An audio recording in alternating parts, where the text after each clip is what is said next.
I went on the thrift shop run. I ended up finding a bunch of novels by this guy called Ian Rankin. Now, this isn't one of them. This is a graphic novel that I've had in my collection for about, I don't know, 10 years. I forget when this got released, but I have the entire run of John Constantine. Okay, so it's I know there's a movie, if you're more familiar with like the movie with Keanu Reeves, right? So that's based on the comic books by Vertigo Comics or DC Comics. It's a character, not to get too deep into it, the point is I've seen this name. I've seen this name for a very long time as I organize my shelves and put things away into boxes in storage and take them out. And I keep seeing this Ian Rankin. And the reason why this one stands out is because this is not the same size as a normal graphic novel. Do I have any of my trades around here at all? But to give you an idea here, right? Like this is a standard graphic novel size. This is a graphic novel by Ian Rankin for the Hellblazer series. So this thing is in my collection of graphic novels that are this size. Okay, so it's just weird. It's awkward. So Ian Rankin stood out to me. So I started seeing a bunch of Ian Rankin books at these thrift shops, and this one in particular, I got kind of lucky because it's the first 3 novels that the author has written, or at least I think there was one before this called The Flood. I'm not sure. Anyways,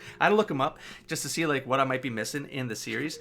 He's got a lot of books. He's got an extreme amount of books. Anyways, I don't want to talk about the entire haul here, but I got a pretty good stack of Ian Rankin. The thing is, I recall seeing a bunch of Ian Rankin books at the Ottawa thrift shop, at the Kingston thrift shop, and at the other thrift shops around me. So I'm going to be hitting 2 more of those thrift shops this week because I got to go into the office this week and it's out of town, and it's right beside one of these thrift shops. And then I got to go to my eye surgeon again to do a checkup appointment because of the 2 surgeries, and that's on Wednesday, and it's right beside one of these thrift shops. So I'm going to do all of these together. I know nothing about Ian Rankin. I hope he's good because I splurged. I got a pretty good stack, and they're all in pretty decent condition like this. I know I said I wasn't going to be talking about this.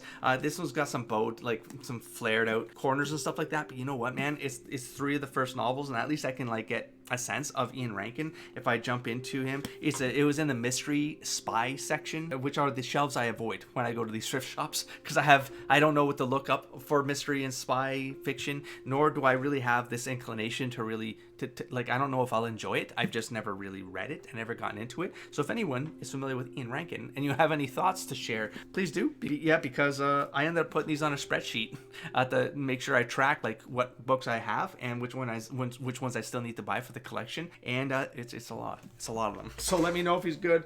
One of the books of 15 that I got from Ian Rankin in my thrift haul runs for the last week and a half ish. I went to 2 different thrift shops and I picked up 15 Ian Rankin books. So thankfully I got the first one, the chunky one, but it's 3 novels in here. His first 3 novels, Knots and Crosses, Hide and Seek, and Tooth and Nail. And I immediately read the first novel in the first night that I had this book. So, because I want to get a sense for Ian Rankin as a writer. This is a crime, mystery, I guess thriller. I'm not sure. It's a genre I have never really read, unless it was part of like some sci-fi genre or some cyberpunk genre or some, you know what I'm saying? Like it was always part of some sort of fusion genre story that I was reading or something like that. But this is like grounded real world mystery crime fiction, and I have to say I enjoyed it. I think I gave it a 4-star on Goodreads because I went in maybe under expecting things and it sort of over delivered in its simplicity. And that's, I think, what I want to say as a takeaway for Knots and Crosses is the structure of the story was so sound